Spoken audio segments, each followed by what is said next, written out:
Nathan Price was 38 years old, and for 3 years after his wife walked out, he kept doing what he believed a decent man does. Every month, without fail, $200 left his account. Money he didn't have to spare, money that killed the business expansion he'd been building toward, money he sent because Adrienne told him her mother was dying, and he refused to let that be his fault. He skipped vacations. He drove the same worn-out van. He told himself that's what integrity looks like when it costs you something. Then one Tuesday evening, a piece of forwarded mail landed in his hands, a collections notice addressed to a woman named Gloria Walsh. Nathan made a single phone call to sort out what he assumed was a billing error. The representative confirmed the account. Then she confirmed the date of death. Gloria Walsh had been dead for 3 years, 4 months before Adrienne told him she was getting worse, 8 months before the first payment request ever arrived. Nathan sat in his truck in a hardware store parking lot, doing the math on $43,000 he had sent to a ghost. And in that moment, he made a decision that Adrienne never saw coming. Before we jump into the story, comment where in the world you are watching from and subscribe, because tomorrow's story is one you need to hear. The autumn chill bit through Nathan Price's work jacket as he sat in his idling truck, the dashboard clock reading 6:15 a.m. in pale green numbers. Steam rose from the battered thermos cup wedged in his center console, filling the cab with the scent of black coffee. His phone screen glowed in the pre-dawn darkness as he watched the familiar transaction process. $200 transferred automatically to Adrienne's account, same as it had been every month for the past 3 years. He took a slow sip of coffee, barely registering the mild burn on his tongue. The payment cleared with a soft chime, and the updated balance stared back at him. It wasn't a devastating hit anymore. He'd adjusted his business and personal finances around this monthly obligation, but it was still enough to keep his dreams of expansion just out of reach. The text thread with Jerome lit up his phone. "You at the Decatur job yet? Got that supplier meeting at 9. Just pulled up," Nathan typed back. "I'll be done by 8:30. Better be. And man, it's that day again, isn't it?" Nathan didn't need to ask what Jerome meant. His friend had watched him make these payments since Adrienne left, had seen him pass up opportunities to grow their business because the medical bills for Gloria, Adrienne's mother, ate up so much of their potential operating capital. "It's handled," Nathan replied simply. He could almost hear Jerome's frustrated sigh through the phone. Their last conversation about it still echoed in his mind. "You're letting her hold you back, brother. 3 years of this? Something ain't right." But Nathan had made his peace with it. When Adrienne left him for Brett Holloway, regional sales director with his fancy car and country club membership, she'd at least been honest about why. She was tired of waiting for someday, tired of watching other couples their age take vacations and buy houses in better neighborhoods. Brett could give her the life she wanted now, not years down the road. The only thing she'd asked was that Nathan keep helping with her mother's medical expense. Gloria's condition was deteriorating, the treatments getting more expensive. Nathan had agreed without hesitation. Not because he owed Adrienne anything, but because it was the right thing to do. A man stands by his obligations. Paula, his sister, had a different take. "You need to verify these bills," she'd said last month over dinner. "Ask for documentation, something, anything." "That's not who I am," he'd told her. "I gave my word." "And she broke hers," Paula had shot back. "Or did you forget the vows she made before she moved in with Brett?" Nathan shifted in his seat now, watching the sky lighten over the Decatur strip mall where today's job waited. The property manager needed 3 units serviced before the stores opened. Simple work. The kind of steady business that kept his company alive, but not growing. He thought about the commercial van he should have bought last year, the residential contract he'd passed on because he couldn't afford to hire another technician, the savings account that stayed stubbornly thin despite working 6 days a week. But then he thought about Gloria, fighting her illness in that Birmingham hospital. He'd always liked her, even if she'd sometimes hinted that Adrienne could have done better than an HVAC contractor. She didn't deserve to suffer just because her daughter had made choices that hurt him. His coffee had cooled to lukewarm. Nathan drained the last of it and grabbed his tool belt from the passenger seat. The weight of it was familiar, grounding. This was what he knew. Honest work. Done well. One job at a time. Maybe it wasn't the fast track to success that Brett Holloway rode, but it was his path. The morning air hit him as he stepped out of the truck, tools jingling at his hip. He could see the units he needed to service from here, their shapes dark against the lightening sky. Simple work. Good work.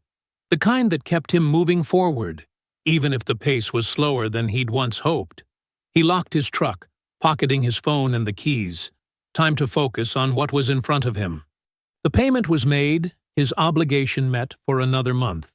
That's what a decent man did. He kept his word, even when it cost him something. Even when others thought he was foolish for doing it. Nathan's key scraped in the lock of his front door just after 7 that evening. The day's jobs had gone smoothly enough. 3 units serviced before 9, 2 emergency calls handled by mid-afternoon, and a quick consultation with a restaurant owner about upgrading their system. Normal Tuesday. His shoulders ached from crawling through a tight maintenance space, but it was the good kind of tired that came from honest work. A small pile of mail waited on the floor beneath the mail slot. Bills, mostly. A flyer for pizza delivery. And at the bottom, a wrinkled envelope that had clearly been forwarded more than once, the yellow forwarding sticker partially peeled at one corner. He picked it up, frowning at the return address. Medical Collections Bureau of Alabama. The original address was for an apartment complex in Birmingham, Gloria's old place, before she'd moved into what Adrienne said was a better facility for her treatments. His name was visible through the envelope's window, probably because he'd been listed as a secondary contact back when things were good, when he and Adrienne were still building their life together. Nathan dropped his lunch cooler on the kitchen counter and sat heavily in one of the wooden chairs at his small dining table. The envelope felt thin between his fingers as he opened it, probably just some bureaucratic loose end that needed tying up. He'd gotten good at handling medical billing tangles over the past 3 years. The letter inside was standard collections language, an outstanding balance of $840 from 3 years ago. What caught his eye was the account status notation at the bottom. Patient deceased. Account closed. Something cold settled in his stomach. He pulled out his phone and dialed the number in the letterhead, half expecting to get an automated system at this hour. Instead, a tired but professional woman answered on the 3rd ring. Medical Collections Bureau. This is Karen. How can I help you? Yes, hi. I'm calling about a notice I received. Account number. He squinted at the paper. BR77298844. Let me pull that up for you. Keys clicked in the background. And can I get your name and relationship to the account? Nathan Price. I was listed as a secondary billing contact. It's for Gloria Walsh. More typing. Yes, I see you here on the account. What can I help you with? There seems to be some confusion about the account status. The letter shows it as closed due to... He paused. Due to patient deceased. That's correct.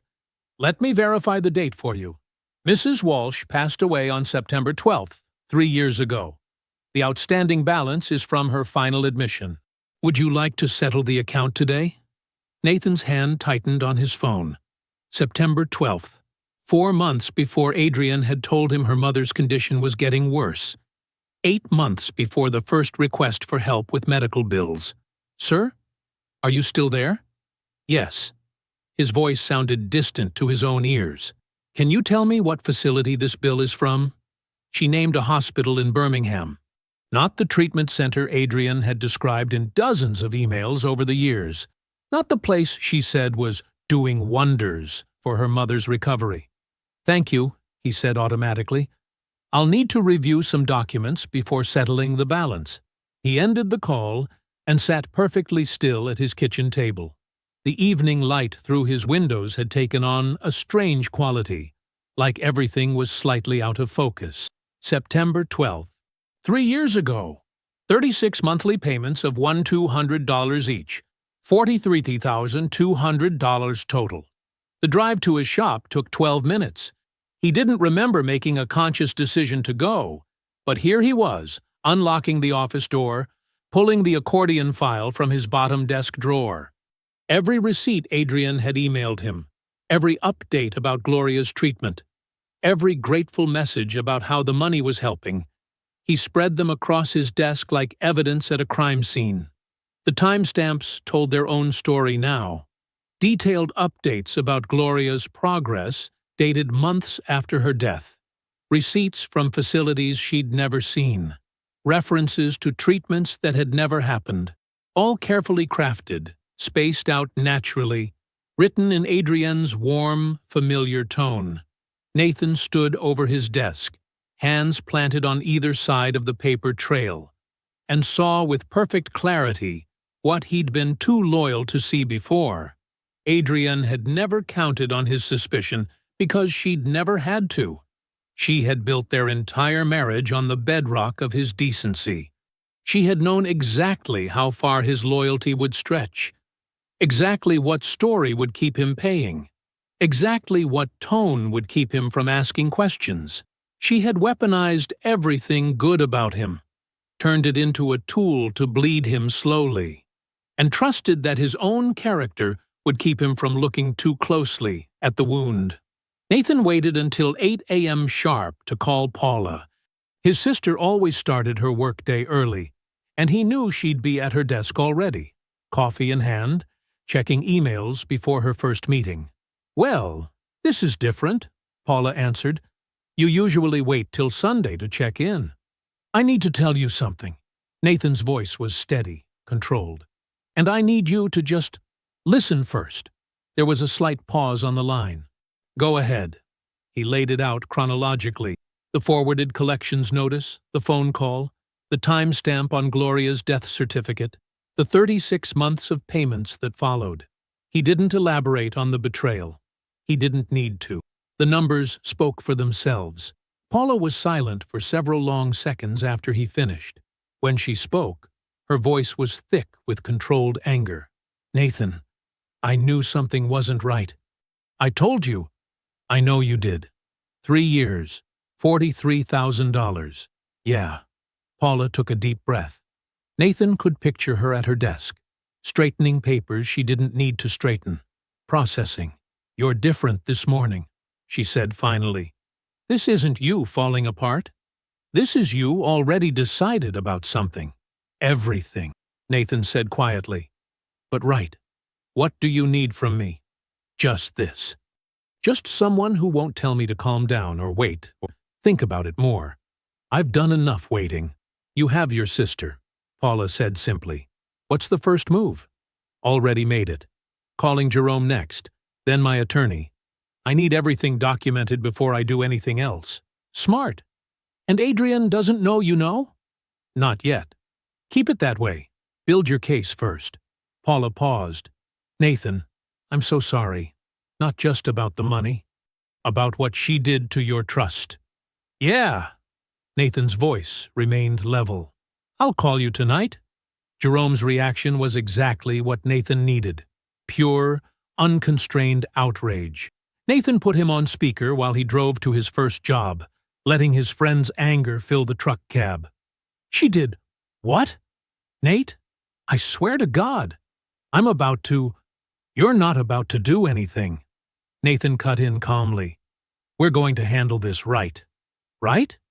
Brother, there is no right way to handle someone stealing 40 grand from you with a dead woman's medical bills. There is, and I'm going to find it." Nathan turned into the parking lot of his first service call. "But first, I need you to run the shop today. I've got an appointment with Carla Bridges at 11. Jerome's tone shifted slightly. "The contract attorney?" Yeah, that's good. You want me to pull any paperwork? Just keep things moving today. I'll fill you in tonight." The morning job passed in a blur of mechanical routine.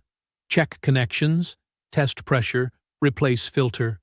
Nathan's hands knew what to do without much input from his mind, which was already building the case he'd present to Carla. At 11 sharp, he sat across from Carla Bridges in her midtown office, a stack of printed emails and bank statements between them. She read through them methodically, occasionally making notes, her expression unchanging. "This is clearly fraud," she said finally. "Civil, definitely. Wire fraud, potentially, depending on jurisdiction since the transfers crossed state lines. The fact that the divorce was never finalized actually works in our favor. It gives us additional angles for asset recovery. What's my first step? Stop the transfers immediately. Document everything. And Nathan?" She fixed him with a direct look.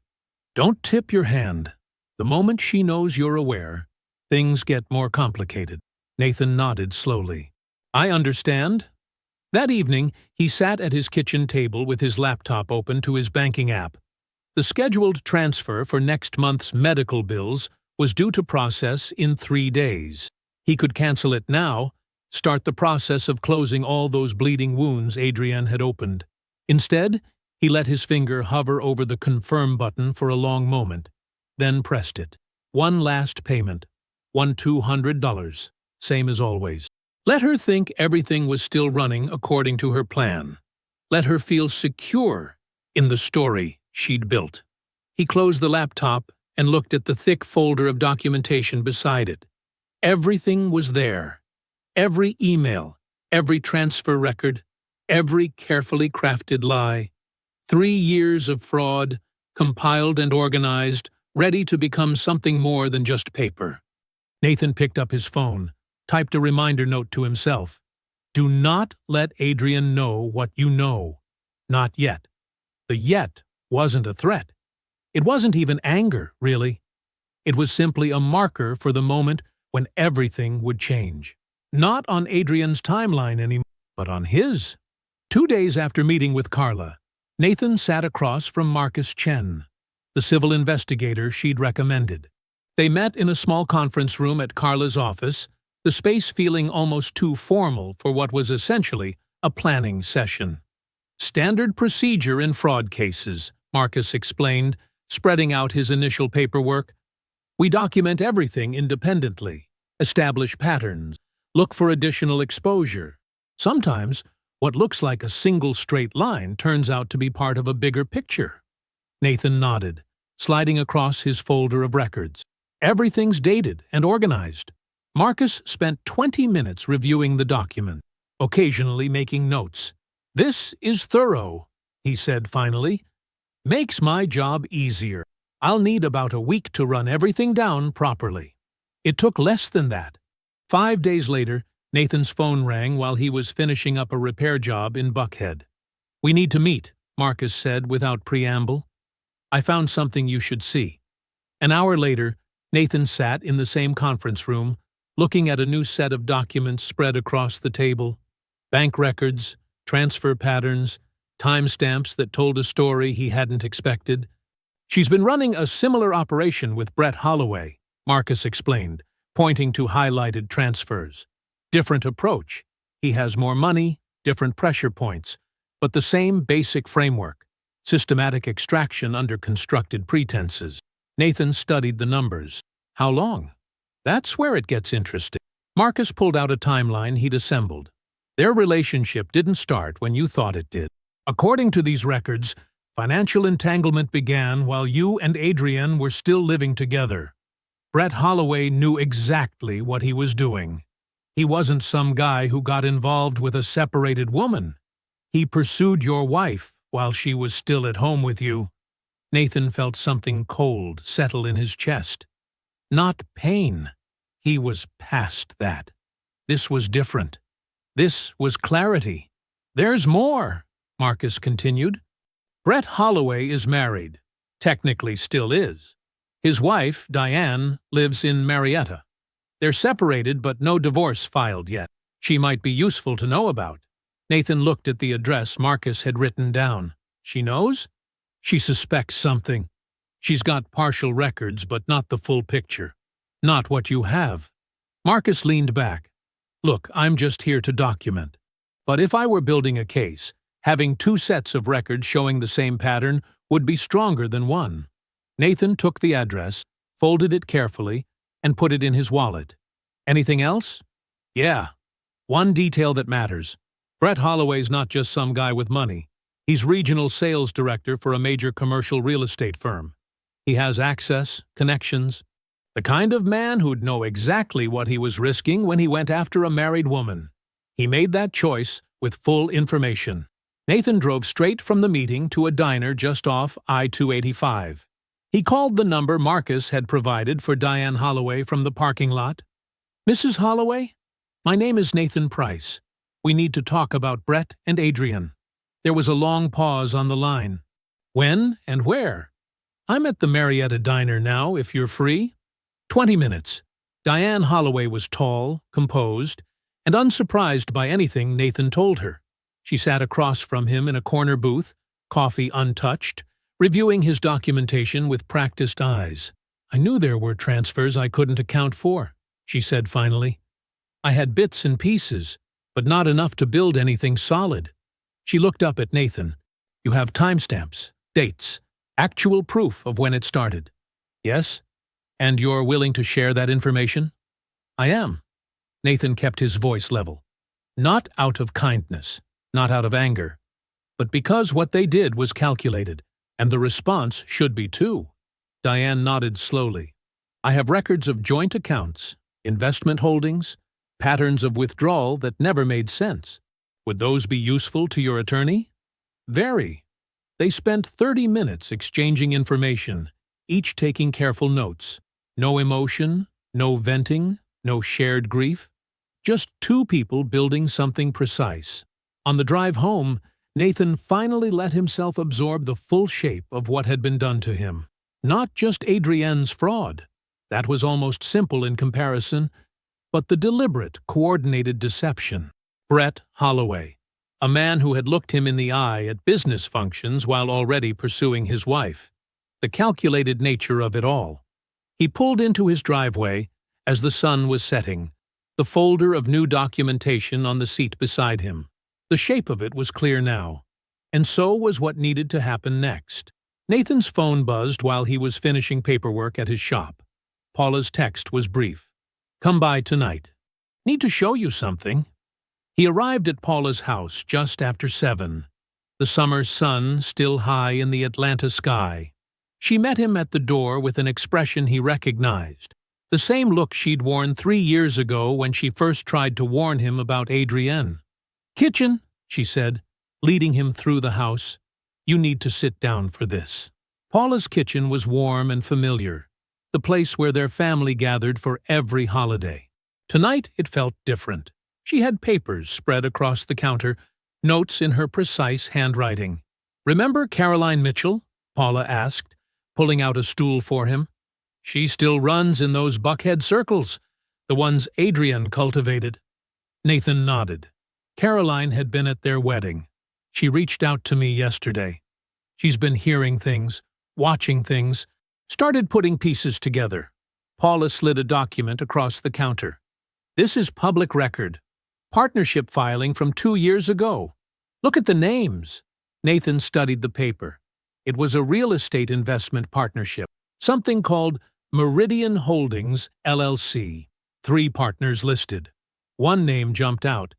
Adrian Walsh. Keep reading, Paula said quietly. The initial investment amounts were listed. Adrian's contribution, $20,000. The date was exactly 2 years ago, right in the middle of the monthly payments Nathan had been making. There's more, Paula continued, spreading out additional documents. Caroline's husband works in commercial real estate. He's seen the quarterly reports. The partnership has 2 properties now, both generating steady returns. They're building something real. Nathan felt the weight of it settle in his chest. Not pain. He was past that. This was different. This was understanding. She wasn't just taking money for bills, he said slowly.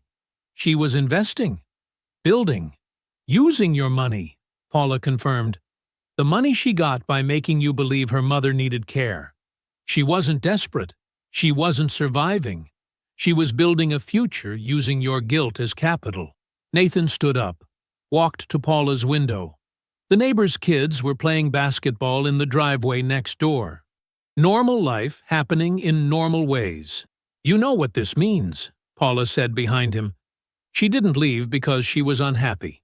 She left because you were more valuable to her as a guilty ex-husband than as a spouse she had to maintain a marriage with. Nathan turned back to the counter, studied the documents again. The clinical precision of it all, the timing of the investment, the way it aligned with the payment schedule she'd set up. Every piece calculated. I need to call Carla, he said finally. Paula nodded. Use my office. In Paula's quiet home office, Nathan laid out the new information for his attorney. Carla was direct as always. This changes the scope, she said. We can trace your payments directly into an investment vehicle. That's not just fraud.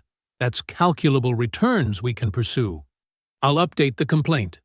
After hanging up with Carla, Nathan sat in Paula's office chair for a long moment. Then he did something deliberate. He called Adrienne. She answered on the second ring. Nathan, is everything okay?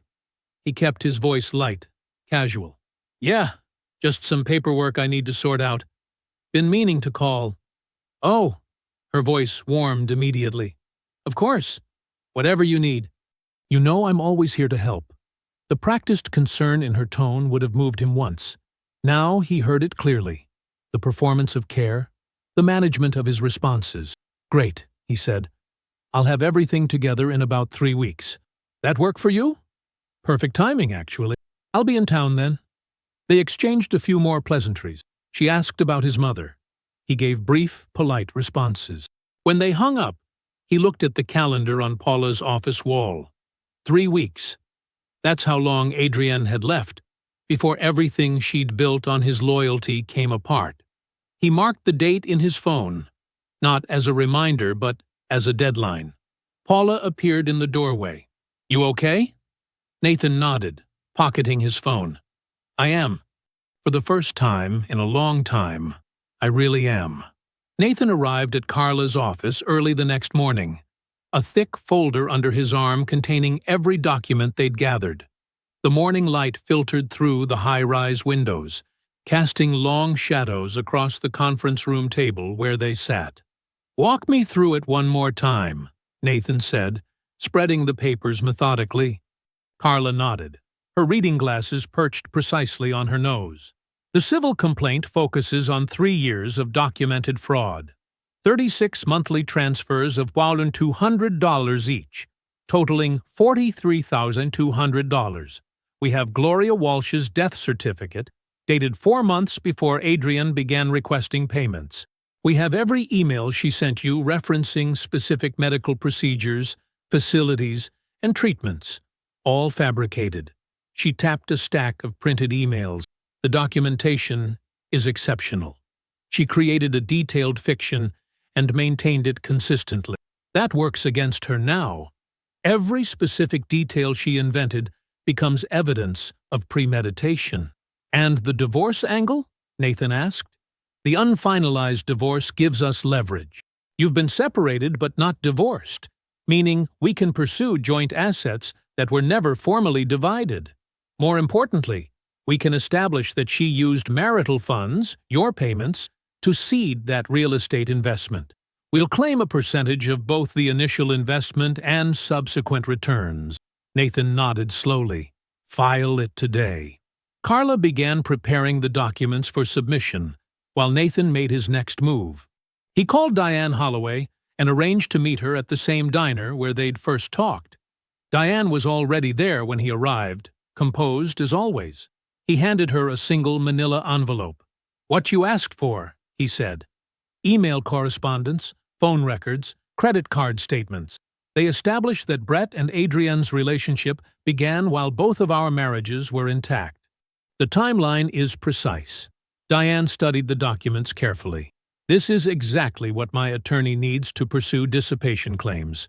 Brett spent significant marital assets during the affair period. Use it however you need to, Nathan said. I'm giving you this information once, cleanly. What happens next is your business. Diane looked at him with quiet understanding. Thank you. His next stop was his Aunt Ruby's house. Ruby and his Aunt Marie were waiting for him in Ruby's living room. These were the women who'd welcomed Adrienne into the family, who'd treated her like a daughter. I need to tell you something, Nathan said, sitting down. I need you to hear it directly from me. He laid out the facts without emotion. Gloria's death date, the fraudulent payment requests, the fabricated medical updates, the real estate investment built with his money. Ruby closed her eyes. Marie reached for her sister's hand. We vouched for her, Marie said quietly. You didn't know, Nathan replied. None of us did. He left them to process it, knowing the truth would spread naturally through the family networks Adrienne had once carefully cultivated. Not as gossip, but as fact. His final stop was the shop, where Jerome was waiting with the expansion paperwork spread across his desk. 2 new vans, Jerome said, pointing to the purchase orders. Full maintenance contract with Highland Properties for their residential complexes. Marketing budget for the new branding. Everything we've been putting off for 3 years. Nathan picked up a pen. Let's build what we should have been building all along. You sure about the timing? Jerome asked. Doing this the same day as the legal filing? I'm sure, Nathan said. She thought keeping me financially strangled would keep me small. Time to prove that calculation wrong. He signed the commercial expansion contracts with steady hands, while across town, Carla was submitting the civil complaint to the court. One chapter ending, another beginning, both happening in the same afternoon. Jerome grinned as Nathan dated the final signature. Want to go look at the new vans? They're ready for pickup. Let's do it, Nathan said, standing up. The weight of the last 3 years felt lighter with each step toward the future he'd delayed for too long. The streetlights of Buckhead cast long shadows across Nathan's truck as he drove down West Pace's Ferry Road. Modern mansions and manicured lawns rolled past his window, each house more imposing than the last. He knew their house number by heart, 3542, but didn't slow down when he passed it. The lights were on inside, warm squares of yellow in the growing darkness, but he kept his eyes on the road ahead. The neighborhood's wealth had always made him uncomfortable, even when Adrienne used to drag him to parties here. She'd walk into those houses like she belonged, while he'd count the hours until they could leave. Now he understood why she'd been so at home. She'd been auditioning for her future role, measuring the spaces she planned to fill. Nathan turned onto Peachtree and hit the Bluetooth button on his steering wheel. Jerome picked up on the second ring. You see the email from Highland Properties? Jerome asked without preamble. They want to add their new development in Decatur to the maintenance contract. Just read it, Nathan said, switching lanes. That's another 60 units. Already running the numbers. We'll need to adjust the staff scheduling, maybe bring on another tech sooner than we planned. But the margins look good. Nathan felt the familiar satisfaction of solving a practical problem. Let's look at the applicants from last month again. There was that guy from Johnson Technical College. Good references, clean record. Marcus. Yeah, I liked him. Want me to set up a second interview? They spent the next 15 minutes deep in the logistics of expansion. Van routes, supply orders, training schedules. It was the kind of conversation they should have been having 3 years ago, but Nathan didn't let himself dwell on that. He was too busy thinking about tomorrow. The familiar streets of his East Atlanta neighborhood appeared as he turned off the main road. Small craftsman houses lined the street, their front porches lit against the evening dark. His neighbor Mrs. Chen was watering her flowers despite the late hour. She waved as he pulled into his driveway. Nathan sat in his truck for a moment after cutting the engine, realizing he hadn't thought about Adrienne once during his entire conversation with Jerome. 20 solid minutes of planning the future instead of carrying the past. It felt like putting down a heavy weight he'd gotten used to holding. Inside, he went through his evening routine. changed out of his work clothes, started the rice cooker, checked the weather forecast for tomorrow's jobs. Normal things on what should have felt like anything but a normal night. His phone buzzed on the counter while he was washing dishes. Nathan dried his hands before picking it up, already knowing who it would be. Adrienne's text glowed on the screen. "Hey, haven't heard from you. Everything okay?" Nathan could read every layer of meaning under those casual words. She was probing, trying to gauge what he knew.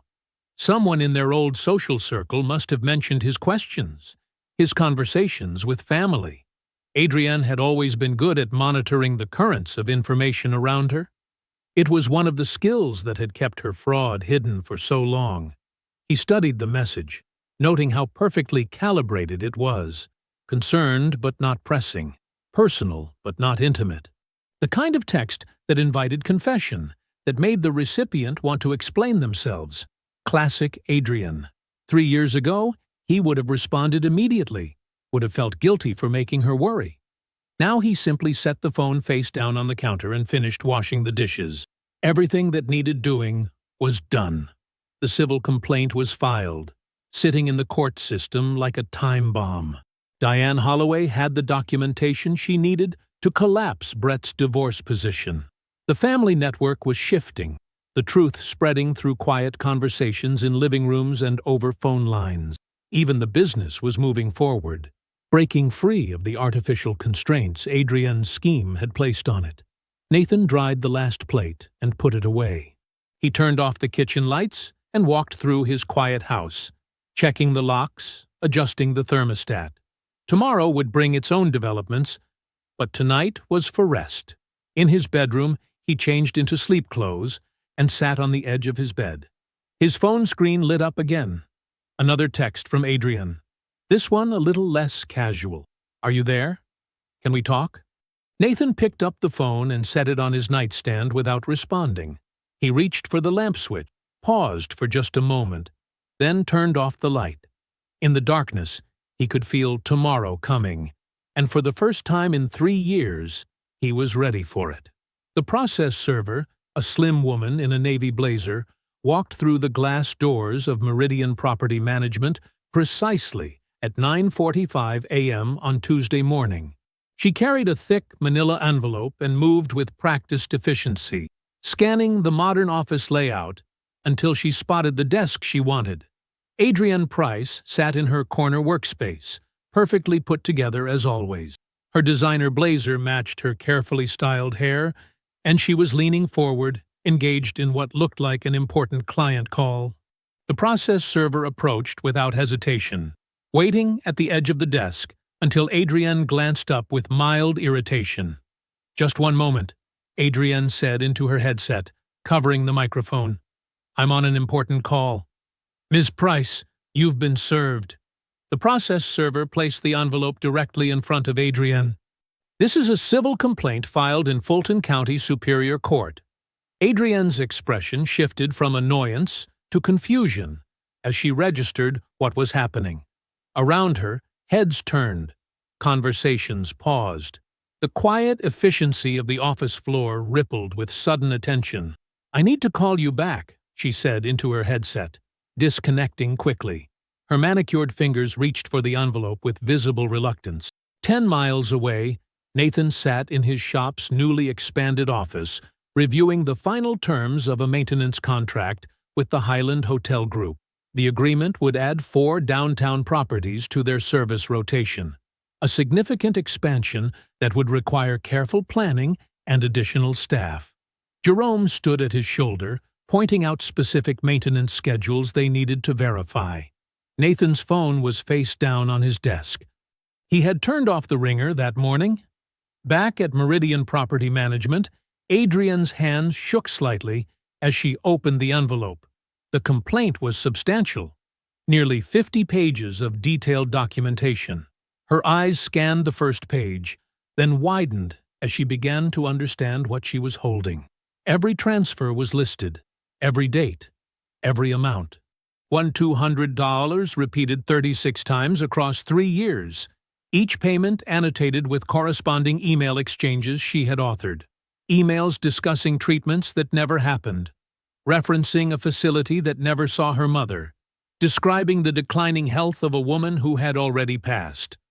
Gloria Walsh's death certificate was attached as Exhibit A.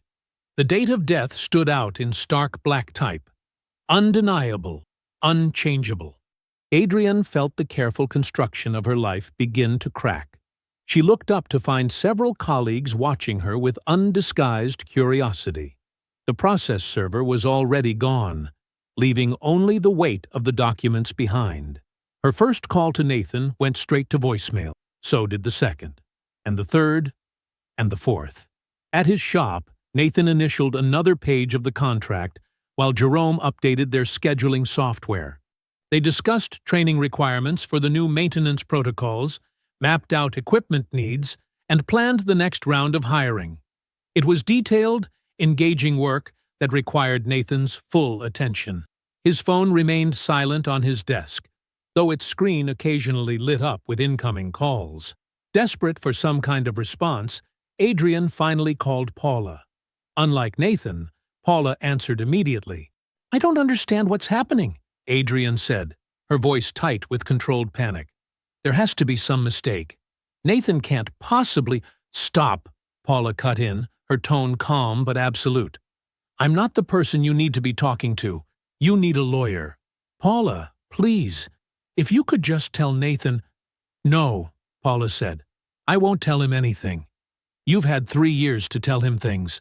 Now, you need to deal with what's real." The line went dead. By late afternoon, Adrienne had contacted 3 law firms. The first 2, after reviewing the complaint, declined to take her case. The third agreed to meet with her that evening, though their tone suggested they held little hope of mounting an effective defense against such comprehensive documentation. At 6:30 p.m., Nathan walked through his shop doing his final checks. He verified the supply inventory, confirmed the next day's schedule was updated, and made sure all the equipment was properly stored. Jerome had left an hour earlier, heading home to his family. Nathan paused at the door, his hand on the light switch. The shop looked different now. More equipment, more space, more possibility. Everything was moving forward exactly as it should. He turned off the lights, locked the door, and kept walking. The conference room in Carla Bridges' law office was all polished wood and natural light, designed to make important conversations feel civilized. Nathan noticed how the afternoon sun caught the water glasses on the table, how the leather chairs creaked softly when anyone shifted position. Every detail was clear to him, like his senses had sharpened to capture this moment perfectly. Adrienne sat across the table, wearing a cream-colored blazer that probably cost what Nathan used to send her monthly. Her attorney, a silver-haired man in an expensive suit, had arranged papers in front of them with practiced precision.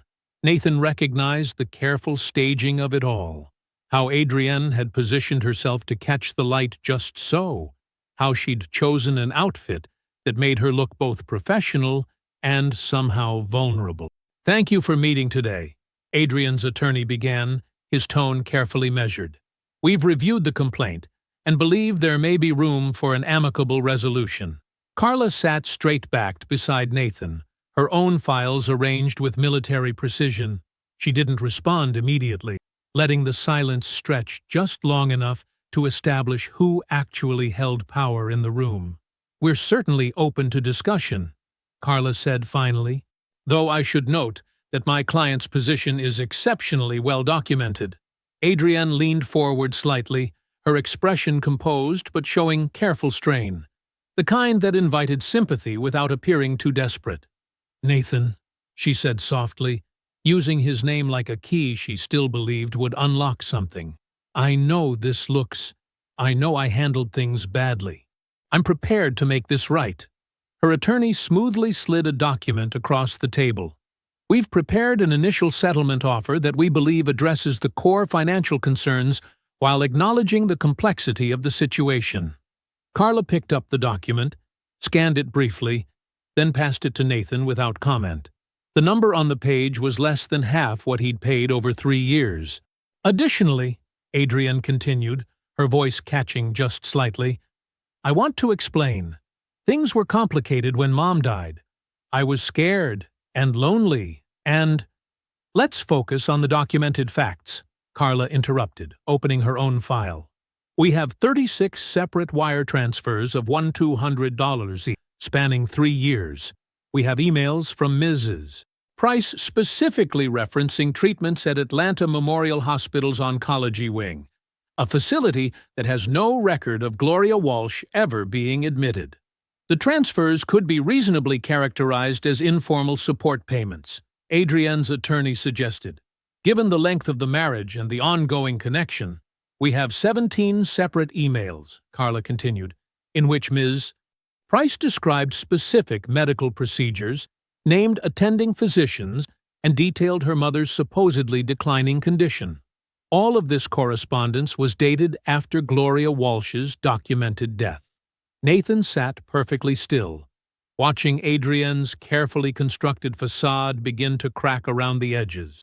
She'd always been good at managing perception, at creating narratives that served her purposes, but paper didn't care about perception. Documents didn't respond to careful manipulation. "Nathan," Adrienne tried again, her voice soft and intimate, the tone she'd used countless times when she needed something from him. "You have to understand, I never meant for it to go this far. Things just evolved, and I didn't know how to stop, and—" Nathan looked at her directly for the first time since entering the room. His voice was quiet, steady, and absolutely final. "Your mother died 4 months before you told me she was getting worse. I've been paying for a ghost for 3 years. I don't need an explanation. I need restitution." The controlled warmth drained from Adrienne's face. Her attorney leaned close, whispering something urgent in her ear. She stared down at the table, her fingers tracing the edge of a paper she wasn't actually reading. "Perhaps," her attorney said after a moment, "we should discuss a revised settlement framework." "Full restitution," Carla stated firmly. $43,200 plus legal fees. Additionally, we'll need to address the real estate investment portion, given that we can demonstrate direct financial links between my client's transfers and the initial investment capital. Adrienne's shoulders dropped slightly. She kept her eyes fixed on the table as her attorney began discussing payment structures and timelines. An hour later, Nathan walked out of the building into bright afternoon sunlight. He could hear traffic on Peachtree Street, could smell food from the cafe next door. He got into his work van, checked his phone for his next service call address, and pulled into Atlanta traffic without looking back. The notification lit up Nathan's phone screen while he was parked outside a 3-story office building in Sandy Springs. A simple alert from his banking app. Transfer received. He looked at it for a moment, then slipped the phone into his pocket, grabbed his tools, and headed inside to replace a compressor unit that had been giving the third-floor tenants trouble all week. 2 hours later, with the unit humming properly and the paperwork signed, Nathan sat in his van and finally let himself process what the settlement meant. Not just the money, though every dollar had been accounted for, but the finality of it. The last thread connecting him to Adrienne Walsh had been severed with that transfer. The consequences had fallen like dominoes, each one triggering the next. The real estate partnership Adrienne had built, partly with his money, collapsed under the weight of 2 simultaneous legal actions: Nathan's civil recovery claim and Diane Holloway's aggressive pursuit of dissipated marital assets. The investment couldn't survive that kind of scrutiny from 2 directions at once. Word traveled in Atlanta's property management circles. Adrienne's employer, already uneasy about the civil suit, conducted an internal review of her accounts. They found older irregularities, small discrepancies that formed a pattern when viewed together. They let her go quietly, but thoroughly. No references, no severance, just a clean break and a clear message. Brett Holloway's carefully constructed world had crumbled with similar precision. The affair timeline Nathan provided to Diane stripped Brett of any sympathetic position in the divorce proceedings. His settlement options collapsed. The director promotion he'd spent 2 years positioning for went to someone else.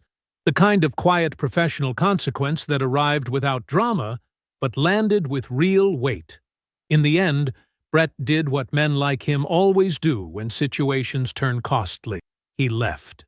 He ended things with Adrian by text message, a final indignity that reached Nathan through Jerome's network of contacts. Nathan hadn't felt satisfaction at hearing it, just a cool certainty that actions eventually find their level. Now Adrian was back in Birmingham, working a basic leasing job at a property company that didn't ask for references from her last position. The life she'd tried to build on other people's foundations had collapsed under its own hollow weight. Nathan pulled out his phone and called his mother. She answered on the second ring, her voice warm and familiar. "Hey, Mama," he said, settling back in the van's seat. "Nathan, everything all right?" Yeah, it's done. The settlement came through today." He paused, then added, "I need to tell you something. The whole thing, from the beginning." For the next 30 minutes, Nathan laid it all out. Gloria's death, the false medical bills, the fraud, the investigation, everything. His mother listened without interrupting. When he finished, she was quiet for a long moment. "I've been praying for you these past 3 years," she said finally. "Didn't know exactly what I was praying you through, but I knew it was something heavy." She paused, then added softly, "I always knew you were going to be all right. I just didn't know when you were going to know it too." That evening, Nathan met Jerome, Paula, and her husband Marcus at a steakhouse in Buckhead. They took up a corner booth and ordered too much food. Jerome told ridiculous stories about their early days working out of one van. Paula and Marcus argued playfully about a home renovation project they couldn't agree on. The laughter was real, the food was good, and nobody mentioned Adrienne Walsh once. Later that night, driving home through Atlanta traffic, Nathan thought about how scenes like that dinner, warm, genuine moments with people who actually cared about him, had been absent from his life for 3 years. He'd been too focused on meeting Adrienne's manufactured obligations, too drained by the monthly bleeding of his resources to fully participate in his own life. His phone buzzed, a text from Jerome. "Hey man, you good?" Nathan smiled slightly and pulled into his driveway before responding. "Yeah, I'm good." Because he was. The account was closed. The truth was known. And Nathan Price was finally, completely free. I hope you enjoyed that one. Be sure to like the video and subscribe so you don't miss the next story. I've picked out 2 more for you that I think you'll really like.